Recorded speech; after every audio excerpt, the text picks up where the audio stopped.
This episode of the Totally Rad Show is brought to you by Squarespace. AMC has done it again. We take a look at their new murder mystery TV series, The Killing.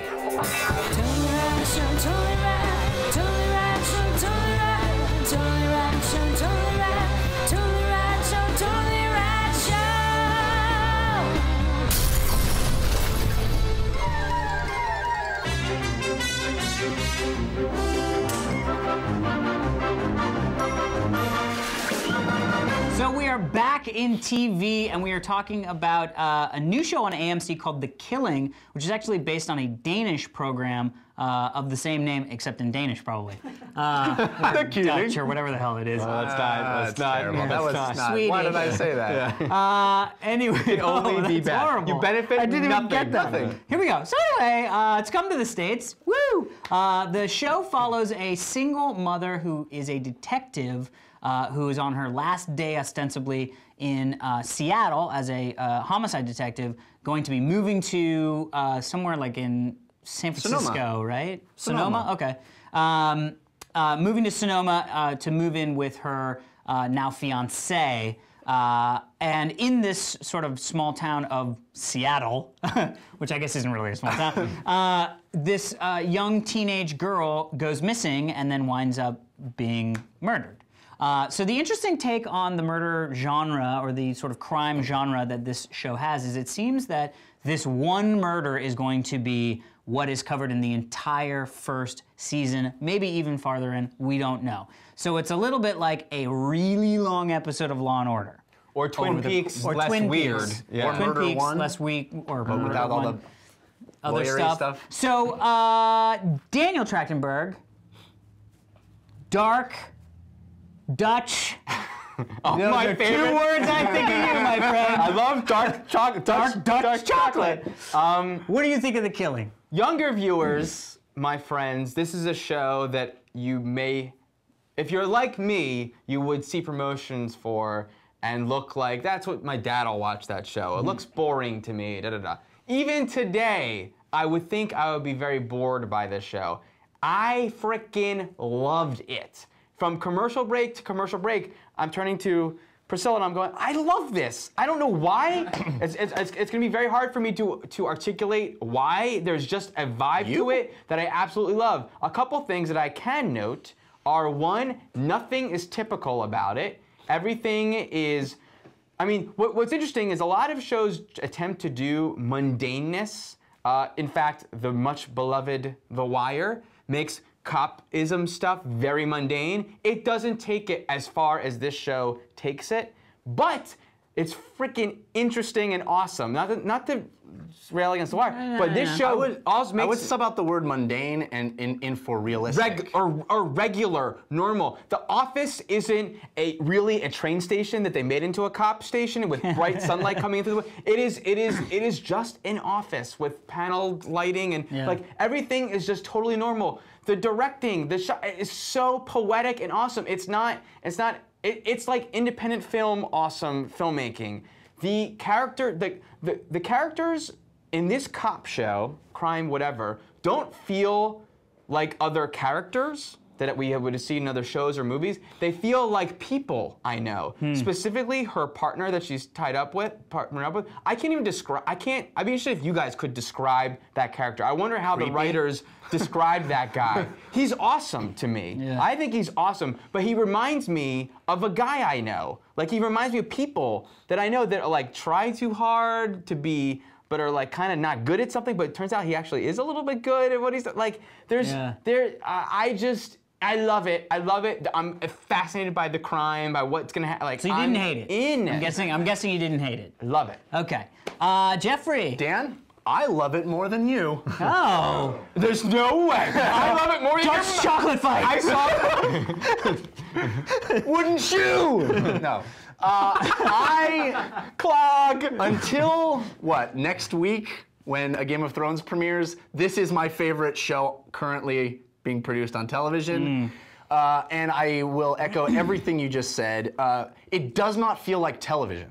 It feels like a spectacular film, not just a regular film. It feels like a wonderful, as you said, independent, gritty film.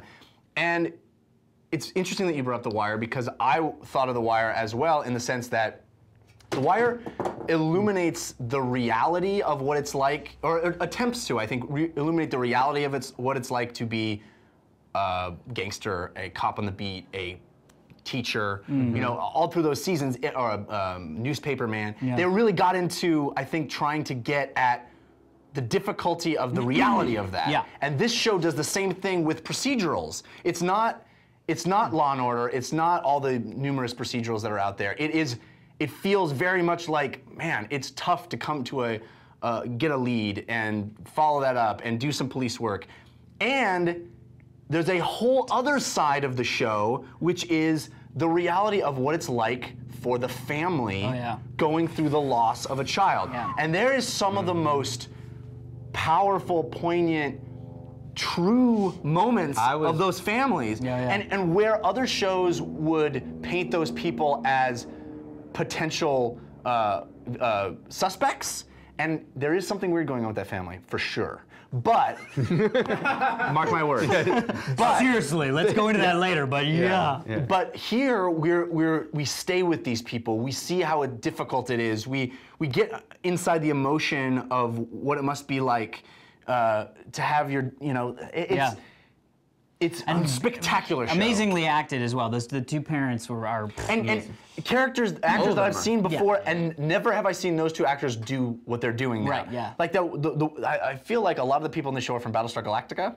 Well, the mom was the that one, lady from and the boyfriend is in Battlestar Galactica, and I think that her husband was from Battlestar Galactica as well. Really? But none of them are doing what they did.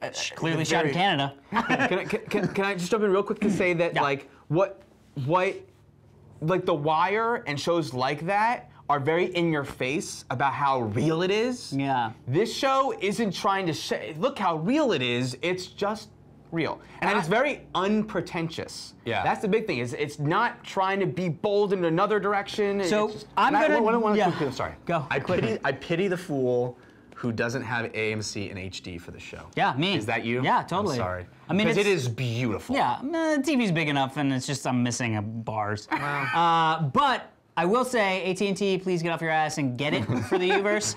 Thank you. Especially because Walking Dead's going to be coming up pretty soon. Need it. Yes, I enjoyed a lot of this show. I think that it's really well acted. I think it's refreshing to see this take on the procedural genre.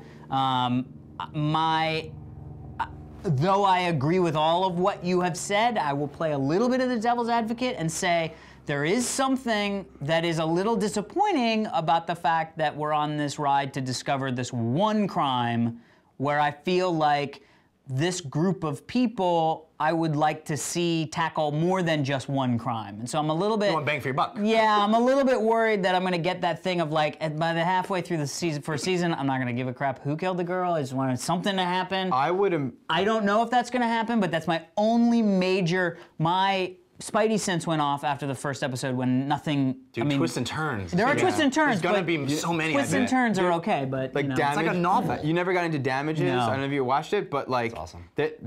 It's all good.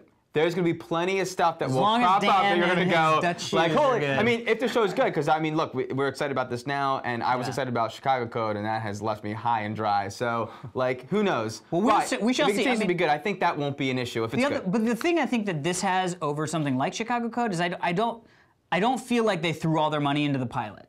Yeah. This feels like. This is the show, and we made a movie that is 22 episodes or 12, 13 episodes. You know what I mean? Yeah. I feel like that's what. I have no reason to know why that is, but I just have that sense vibe. as well. You know what I mean? It definitely feels like a I'd novel. be surprised if next episode is different in any way than the ones that we've seen. It feels a lot like the Stieg Larsson. Maybe that's because one of the guys' names was Larsson in the movie. I kept being reminded of that. It's country, right? Yeah, I think. Let's not talk about that area. Switzerland, yeah. But anyway, I Swedish. think we can all Swedish, pretty much for sure. Swedish for sure. The Swedish girl fish. play fire Swedish. Public school system. Fish. I would say I think it's pretty clear that all of us would recommend people finding the Killing and checking it out. Get on board now. This is and the maybe show people are going to be talking This about. might be a one that we recap at the end of the end of the season, come back to and talk about, you know, some of them like the Chicago Codes are just falling off. Anyway, and we will be back with TV pretty soon for Jeff's mind baby, the Game of Thrones TV show. All right, everybody, remember to stick around for This Day in Rad History, but first we want to thank our sponsor, Squarespace.com. First off, you have seen our sites, and we know that tons of you guys have signed up and built your sites on Squarespace because you are smart people who want to do smart things. Who are attractive and go-gettedness. Good taste. And you've also sent in a ton of responses to our call to action. We wanted you guys to send in questions or tips that you wanted, anything like that. Well, John from Kansas City wrote in this question. I am looking for a clean way to build out a gallery of photos from my client's portfolio and would like it to have a little bit of a unique look. Is there a way to build a custom frame around the selected photos with the remainder of the gallery on a sidebar? Thanks, John from Kansas City. I just want a client. We asked that to the guys over at Squarespace, and here's a quick tutorial they put together for them. Let's check it out. Hey, this is Ryan with Squarespace, and I'm going to show you how to turn this gallery into a gallery where you have the image thumbnails at the bottom and the main image in the center. So first what we're going to do in our browser is we're going to switch to configuration mode, go to configure this page, and we're going to switch our gallery display format to a single gallery of images, auto displaying the first full image. We're going to save that, and then now we can see that our gallery now has the photos at the bottom, so we can see our photos and gallery that way. Thanks for watching, and we'll see you next time. So keep sending in your tips and questions to squarespace@revision3.com. And if you have any need for a website at all on the web, period, Squarespace is the place to have it. They're the best WYSIWYG editor. You've seen what this place can do. How easy it is, yeah. It's so amazing. Head over to squarespace.com/TRS to get a free 2-week trial. And we will see you tomorrow. Mañana. Catchphrase City. Check us out tomorrow for a preview of the upcoming game, Inversion. Today is April 13th, and on this day in rad history, in 1970, the Apollo 13 announces, Houston, we've got a problem, as beach-built oxygen tank explodes en route to the moon. And said the we've got a movie problem? was made. I mean, that's what I think you said we have a problem. I thought. Houston, we have a problem. Maybe it's one of those things where we all got a remember it problem. wrong. Yeah. We got a problem. Well, it could also be, yeah, He's like, Houston, you've got a problem. that's like Casablanca, where it's like played Yeah, against yeah. him, was Right. not in the actual movie. No, I Everybody don't just thinks know. it is. I mean, maybe- No, it's probably maybe I just a got it typo, wrong, but whatever. Anyway, thank you at Andrew Core for sending in. And thank you, NASA at for Tom fixing Hanks, that. for making us all believe it.